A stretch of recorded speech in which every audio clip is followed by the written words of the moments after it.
If you have an interest in horses and love learning more about horses, the horse industry, teaching, or even managing your own horse business, then you're in the right place. We would love you to join us on our mission, which is to improve the lives of horses around the world through the education of riders, handlers, and trainers. So get comfortable, listen in, and enjoy. This is another of our popular Listener's Choice interviews, which we're playing over the weekend. We've chosen the most popular interviews for you to select the Listener's Choice winner. If you're not sure how the Listener's Choice competition works, have a look at horsechats.com/choice for the rules and the leaderboard. Our guest today is Jo Hoole. Jo's competing dressage and show jumping and eventing. She coaches, competes and trains, and also has time to be a dressage judge as well. How are you today, Jo? Hi, I'm fine, Glenys. Thank you. How are you? Good. Jo, your favourite quote. Have you got one for us? Yes, it's "My horses, my teachers," which was quoted by Pajowski, Alois Pajowski, who was involved in the Spanish riding school, mostly because my horses are my teachers, and I think it's a great quote for a lot of people that the horses are the ones that teach us at the end of the day. And it was very much, he wrote it in a book. It was the title of a book, but it's a great quote. It's very simple, isn't it? 4 words, but they do mean quite a lot. I've come back in answer to people sometimes when they're sort of saying about, who's coaching them or and all the different people you've been to. And I've just said at the end of the day, my horses, my teachers. And as coaches, what the horses teach us, we teach on. And it's a process, but the horses are our teachers at the end of the day. For sure. Do you remind your students that? Yes, I do. Yes. Yeah. and friends. It's even come up on Facebook, when people have said, just to put it back in perspective. We're just constantly learning. And I think a lot of people are, if they can't work out a horse and something's not going right, they sometimes tempt to think, I've got to get rid of the horse. And I feel the learning process just carries on the rest of our life. And what we've got to do, if there's something not working, we've got to listen to the horse. What's it telling us? And we've got to learn something. There's obviously something we don't know, and that's our lesson. We need to learn that. And then, so I do feel each horse teaches me an enormous amount. Yep. And every time I'm coaching, each horse that the student's riding is teaching me something. So it's a fascinating process and a wonderful journey. Yep, for sure. How did you start this journey, Jo? What are your first memories? Not just starting, but what are your first memories of starting? Funnily enough, Glenys, a lot of memories of falling off. And they say a lot of people, if they fell off at the beginning and they say, I never rode again. I was in southern England. I was a non-horsey family. And I discovered horses through a lady on my mum's post round who had horses, and I just fell in love with them. And then we found somewhere where I could go for lessons. And the lady who coached the lessons put me on a lunge line. And I remember week 2, she's sending me over Cavaletti, and I kept falling off. I probably wouldn't teach that now. And I just kept getting back on. And I just loved it. I bounced. I didn't hurt myself, luckily, and I just kept getting back on. But it was very old-fashioned, because I remember the jodhpurs that I got.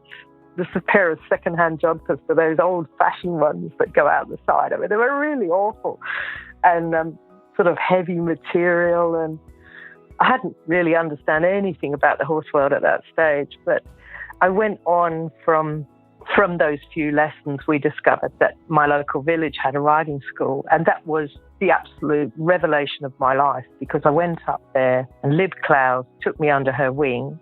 I never ever paid for a lesson as long as I was there. It was for years. And I worked, and I would run up there on a Saturday at the weekend, and I'd just ride and work. And when I was about 13, I'd already ridden 200 different horses, because I had a list. All these different names. And it was just the making of my equestrian career, really.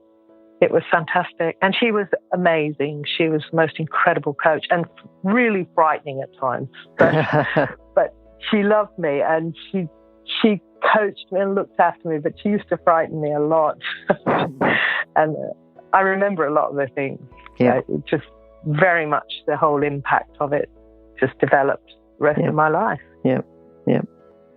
All right, and tell me again that when you went, and you'd sort of went to one place where you were falling off over Cavaletti's, the next place you went, was that a bit different, where you weren't put over Cavaletti's straight off, or you learned, what happened there? Well, that was to Lib Klaus. Yeah, because you said you wouldn't do it now. You wouldn't put a beginner over Cavaletti's now. What would you do? Yeah. I wouldn't like that, because that was on a lunge. Oh, okay. On the end of it. I'm a very novice rider on a lunge over a Cavaletti, probably in my second week. And I hadn't developed any of my core strength or ability or balance, or I'd actually been involved in gymnastics before I rode, so I wasn't bad in balance, but it was a really raw start. Yep. So we very quickly found the Hindon Riding School, which was quite famous at that time. Lib Klaus helped a lot of people start off, and she went through the basics right from the beginning and instructed me and taught me fantastic old school aids. And I think very quickly, within a year, she was using me on horses that she was breaking in. And then eventually I'd be competing them. So I took them all the way through because at that time I was quite a little person, sort of 10, 11, 12 years old. And we did everything. We were out competing. I was out hunting. I was showing. I was learning to show in a double bridle and working hunter, and got involved in the pony club and became part of the pony club teams in dressage, show jumping, cross country, eventing. And it just went on from there. So she was just the making of the beginnings of my horse career. Yeah, I was going to say, so was it just a natural progression then that you went on from there and then started to teach? Yeah, because being involved with Lib Klaus, and she sent me away to some amazing coaches as well. Yep. We got involved with the Pony Club, and the Pony Club in Britain have a system of exams, the British Horse Society exams, that you begin at that stage. I'd already begun them by 13, 14, 15. So by the time I was 15, 16, I was actually even above the NCAS level 1 that I have done in Australia. Mm-hmm. So you got so intensely into the exams, and then it led on to coaching, aimed towards the AI assistant instructor. And from an early stage in the Pony Club, when you're competing and you're learning, and the stable management was enormous. Mm-hmm. It was incredible, the depth that they put us through. And I was just so passionate about it. And I read and studied and learned. And I went off to people who taught me the higher movements and dressage and basics. And a lot of that is still what I'm developing on now. Mm-hmm. What about if someone wants to commence? If you've got students there who are at school or just leaving school wanting to have a horse industry career, what sort of core skills or character traits do they need before they even think about having? Yeah, it's a hard one. I was thinking about this because, you can smile and say they've got to be really resilient. They've got to be brave. And, oh, my gosh, do they really want to? I think a lot of them go in with this wonderful dream of I want to work with horses. Yep. And nearly everywhere in the world, and in Australia and England, the horse industry is really, really hard. Mm-hmm. It's really, really hard. And finding a good place to work where you're not going to be pushed around or given all the dirty work or paid a terrible wage, it's still hard this day. And I think they've got to think hard about where they want to go with it, because there's some wonderful people who will take them on and will really teach them matters. And I think sort of not let the dream take over, but think about it a bit rationally and know sort of just face up how hard it's going to be. When I've worked in professional yards, we were up at 10 to 6 in the morning, 5:30, and we were doing last checks at 10:30 at night. And in the big eventing yards, you'd have horses stabled in, and you'd have 16 horses between two of you, and you'd be mucking out. I'd have 8 horses, and I'd muck them out 5 times a day. So you're doing a lot of physical work. So I think you need to be fit, and you need to be really passionate about it, but a bit level-headed, not to let the passion allow you to be bullied. Mm-hmm. And I think you need to be able to stand up for yourself a little bit, but be very humble and learn. There's a sort of strange mixture. So, yeah, you have to be brave, and, you have to not want to make a fortune in life. What do you think's the best thing, then, about working in the horse industry? Wow. The learning. Okay. The learning and the horses. Yeah. The incredible experience that anyone gets from working in the horse industry. There is nothing like it. I find there's a complete difference between riders who've worked on professional yards and riders who haven't. The efficiency and speed of which they do things, but the way they can listen to horses and operate is so different. So the experience gained from working in a professional yard is just changes your riding and your horsemanship completely, I feel. If you get a good experience, it can just completely change a rider, totally. Yep. And I think it lifts them up a great notch. It takes them up a notch. Yeah. Because I get a lot of young riders come up sometimes to our place, and they're friends or they're students. And I sort of say, well, you tack up this one, I'll tack up that, and we'll just go for a pleasure ride. And the speed of which, let's say how slow they do things, and the fumbling and the time.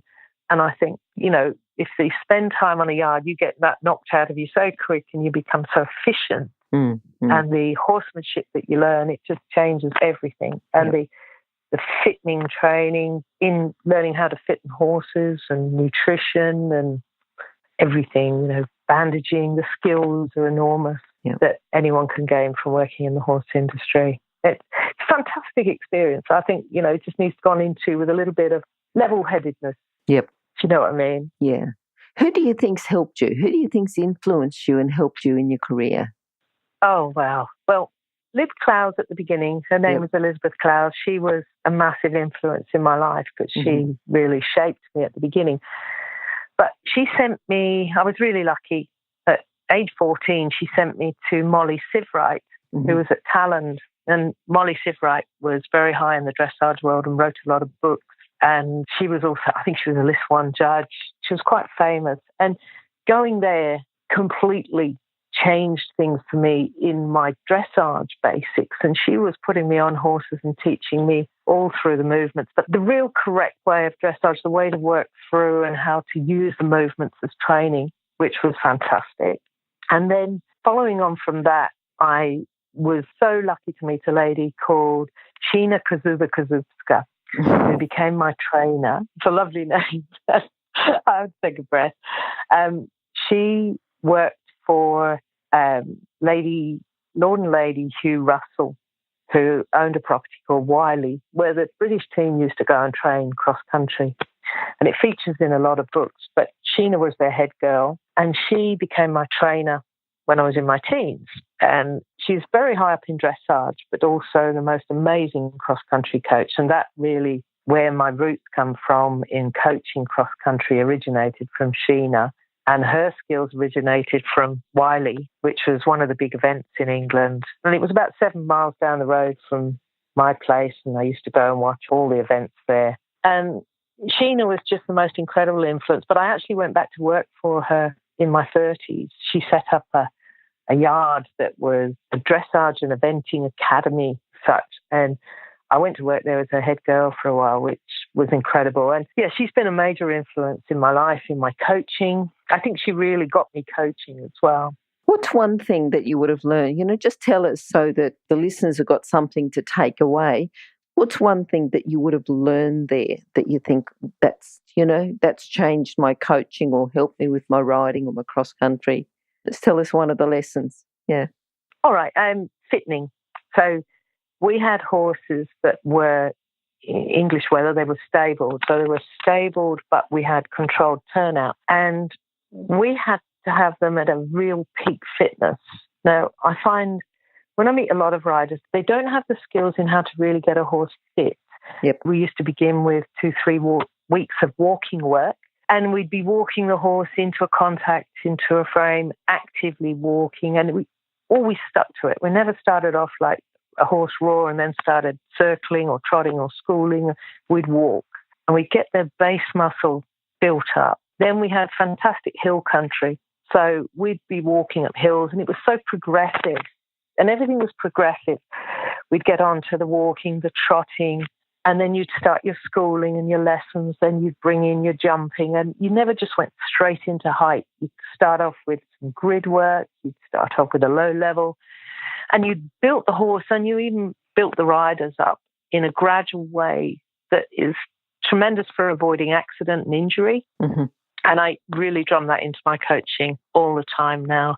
And the use of hills for hill work, and then we'd start canter work, interval training, and even with dressage horses, we'd be taking them up the hills, we'd be cantering them, and you get this wonderful basis of fitness and muscle tone. Mm-hmm. And how to manage that. I think that's one of the biggest things that I got out of the art. So the horses who were already experienced horses, and I'm not sure the levels, but if they're advanced or 3-day eventing, did they start off the same? We're starting off with the basic walking and then, Yep. the low jumps Absolutely. and everything else. Yeah. So that's probably a good lesson for people to learn and take away, that even the horses who have competed, a metre 10, metre 40, Yep. whatever, they're still going to appreciate starting off over the low jumps to get them fit and to get them conditioned. Yeah. And like their tendons and ligaments, when they've had time off and they'd have a spell, I worked in total, there were 3 or 4-star eventers that I've worked for, and we'd bring them in with walking all the time. And if they were going to do 3-day eventing, if they were going to go to the big level, we'd start them off with 4 weeks of walking. You'd do more walking. Yep. And you'd bring them in. And I remember at a clinic talking to Ginny Lang. Mm-hmm. I had a bit of trouble with the horse I was riding at the time. We were doing about 1.10 meters, and I was going in, and we weren't getting it right in the show jumping anyway. And I talked to her about it, and she said, go home and make little cross rails. Do your whole course just cross rails. So we're talking like 2 foot off the ground, and canter it. And I mean, she'd done so many 4-star events by that time in badminton and Burley and internationals. And she said, just canter that and practice that and then go to your competition. She didn't even want us to put it up to height before the competition. And she wanted it. So years ago, they were talking about getting the canter right. Getting the canter right was more important than getting the height all the time. Yep. And just getting the rhythm and the flow of things. And learned some good lessons out of that. But I feel the horses have really got to condition their ligaments and tendons and muscles. Otherwise, the worst nearly always, you come back in from a spell, and if you shoot ahead a step, you end up with an injury or a tear or a strain. And mostly that just prevents that happening. Yep. It's a really progressive sort of fitting process. And yes, definitely for the ones that are going to go higher because they've got the biggest brain. Yeah. Now tell us about, has there been a horse in particular that's influenced your career? Oh, it's very hard to find one. But I was really lucky. When I reached 15, I didn't own my own horse. I rode other people. And I was still riding for Lib Clowes at the riding school, and I was riding all of her horses. But a lady came along who had a horse called Fly by Night. And it was a big jump up for me. I think I'd been riding ponies and competing and everything, but he was a horse. Mm-hmm. And he'd evented, and he was quite experienced, and he'd been to the Pony Club Championship with her daughter. And she came forward and she wanted me to ride him. And I remember it was really exciting. And I've got pictures of me, because I must have grown from this little short squirt to a very tall person overnight. And she taught me how to eat properly as well, how to, train yourself as a physical athlete and eat correctly, but at the same time train the horse. And she was absolutely regimental with me, and we got Fly to a level where I actually qualified for the Pony Club Championships, and I went there, which was massive for me. It was a wonderful experience, because I was actually of the group of riders that didn't own their own horse, didn't have the money, quite often had second-hand clothes, a jacket and jods that we'd, to get through. And there we were, meeting the others and getting on the team and getting up to the Pony Club Championships. And it was massive. And I relived that day again and again. Yeah. So, Jo, do you think that was your proudest moment with horses? At the time, probably it was, but it's changed since then. Sure. And I was thinking about this because funnily enough, it's a weird thing that's my proudest moment. The proudest moment I have with horses is when I experienced shipping a horse abroad. I brought a horse that I owned over to Australia, and I put him in quarantine, and I was separated from him for 7 weeks, and he was in quarantine at Newmarket, and then he came out to Sydney. And my proudest moment is when he was delivered to me, which is quite local to the Albury district, to Gindera, and he'd arrived at the yard before I got there. I'd gone back to get a cup of tea, and I came back and he'd already arrived. So the truck had been, and he'd been put in this stable with a little yard. And this is a horse that I'd had for a few years. And what was so wonderful about it was I always thought that the bond between a human and a horse is quite strong, but what happened, it just blew my head off. I was walking through the yard, and he came out to the front of the stable, and he was whizzing around because he used to weave a bit, and poked his head out and sort of glanced and then shot off and then did a double take and came back to the door, and his eyes were bulging out of his head. And he was obviously aware he travelled wherever, and he was in a totally new place, but he couldn't believe that I was there.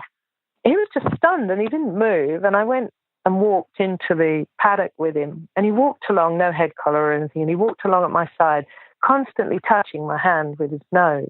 And the power of that moment was the most profound moment I've ever experienced with a horse, because it was what it meant to him. It was enormous. So, there's been moments, but that was a really major. You're sort of going back, my horses, my teachers, and that's sort of one of them, isn't it? Yeah. And he taught me then what it meant to the horse.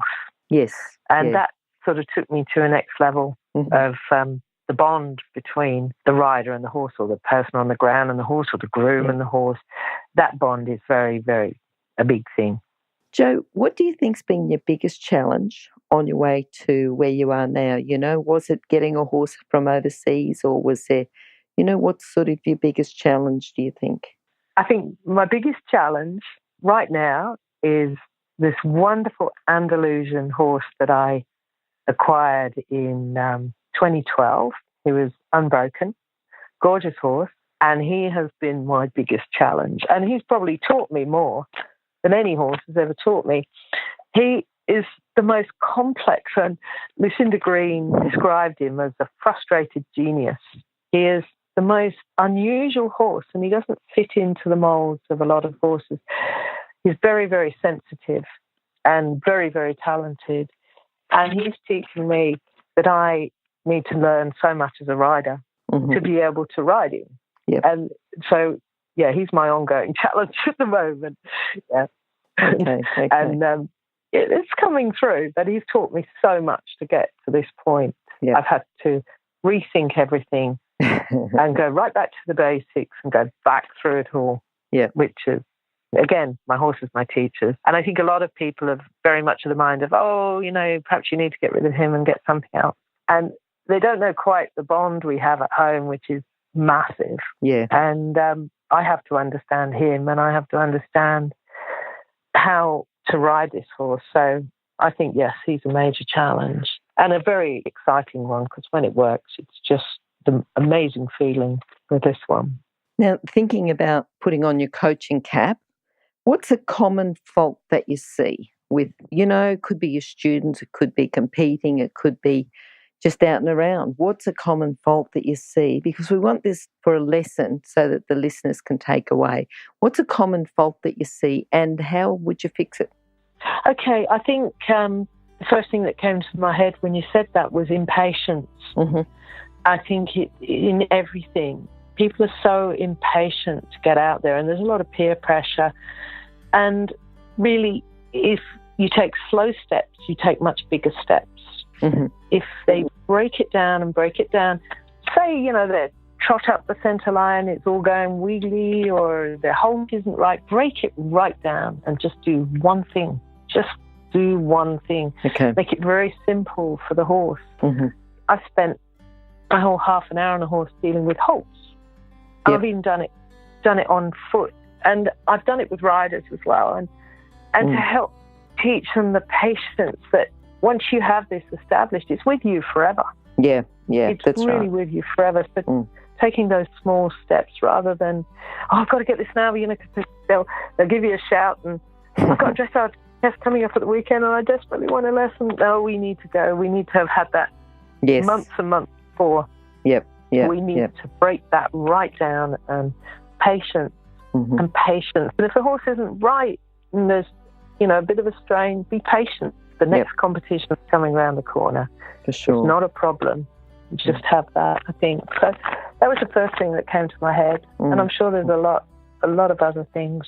If you're an equestrian coach or a horse riding instructor, or even if you aspire to be one, have a look at the free video series for horse riding instructors on the Horse Chats website. Go there now, have a look, horsechats.com. I think that's good. And also you talked about, getting skills and breaking them down and just sort of working on whatever the problem is, but breaking it down to the individual skills and having the patience to work on them. The individual skills just one at a time is good. Yeah. What about a book for our listeners, something that's going to complement their training? Have you got something for us? Well, there'd be a lot of coaching books. But the book I was thinking was, I'll be with you just a sec. I thought you were going to say My Horses, My Teachers. I know. I think that would be a bit heavy reading for the younger generation nowadays. It's a book by Jane Felwell, actually, who was an eventer, and it's called The Less Than Perfect Horse. Okay. And it's a Bible for me. And I've actually heard great people in the horse world, now like William Foxpent, Mary King, they all know this book. And sorry, I keep drifting back to the British in it, but I was there a long time. And it's a brilliant book because it actually goes through all the problems that you encounter with riding and training a horse. And it gives you solutions of how to work through them. And it tells you that there are no perfect horses. And I think a lot of people nowadays, they always want to go out and buy the perfect horse, and it doesn't exist. So this book's terrific because it just literally is the less than perfect horse. Every horse is the less than perfect horse. And there's so many little solutions, and it's one you can pick up and flick through and think, I had a real problem with halting, or the horse was leaning on the bit or rushing, or they were a bit panicked, or they were sort of rushing into their jumps. You can just look up anything and you can take it back to a lesson. And I use it a lot in coaching. I'll go back through, and the book's constantly by my bedside, and I'll pull it out the drawer and flick through and look for something and see what she has to say about it. She was a great coach as well. It's a terrific book, that one. Yeah. Love it. And remember, you can find all the books recommended by our guests at horsechats.com/books. You can have a look at the guest page for the individual book they recommended, or just look at the recommended books by order of popularity at horsechats.com/books. Now, Jo, you've got a property that you're setting up at the moment, is that right? Yeah. We've been here since we bought it in 2012. We moved over in 2014, and it's been massive because we had to build a house and it was completely raw. So. I was going to say, what are you looking forward to? But it is going to be ongoing, isn't it? Yeah. More hard work. Yes. I'm really looking forward to when I have a few. We've got an arena and we've got the house and everything, but when we've got a few more facilities that make my life a bit easier, and that I might be able to have more lessons up here and do some cross-country training up here. I've got a wonderful big cross-country paddock and got all sorts of ideas for jumps that we're excavating in at the moment. And I'm looking forward to having that a little bit more established. Good. So that, it just flows a bit easier. Yeah. And we can do more here. Okay, and just in a few sentences, can you summarise your philosophy with horses? Oh, wow. It's a bit hard in a few sentences, is it? Yes, it is. I'll try not to go on too much. I think, to me, everything with horses is about communication, bond, and trust. Yep. And a lot of people get that confused in the lessons, that the horses are actually trying to, more often than not, they're trying to please us. Mm-hmm. And it's not that they're being difficult or they're fat planning that they really don't want to work today. They just don't understand. The communication is somehow wrong. The bond isn't there, and they haven't got the trust. And it's all about that to me. the communication, the bond, and the trust. Yep. That would be my philosophy. Okay. Yeah. And then, Jo, how can people contact you? I'm contactable by email. Yep. So I've got, do you want me to Please, yeah. give my email? Yeah. Sure. It's Jo Hoole, that's JOHOOLE 92 @gmail.com, or my mobile, which is 045 105 4020. Yep. And I'm contactable on Facebook as well. I don't mind people contacting me on Facebook. And we have a Facebook site, Slate Hill Equestrian, which is linked to my name as well. No worries at all. So anything like that, I'll always get in touch. And those details will be on the Horse Chats website, which will be horsechats.com/Jo Hoole, or go to horsechats.com and search for Jo or search for Hoole, HOOLE. Thank you, Jo. Yeah, I think the through your journeys from sort of UK and not just your journey, your horse's journey, I think has been good. It's been good to talk to you about. So thanks very much for talking to us today, and hopefully we'll catch up sometime soon. Yeah, no, that was lovely. Thank you very much for the experience. Now, if you're still there, you probably know that I'm absolutely passionate about education within the horse industry. That's why I host this podcast. My other venture is Online Horse College. Have a look now at onlinehorsecollege.com, and I'll see you over there. Remember that our comments and instructions are general in nature and do not take into consideration your individual horses or your individual ability and circumstances. If you enjoyed this podcast, then please leave your comment below.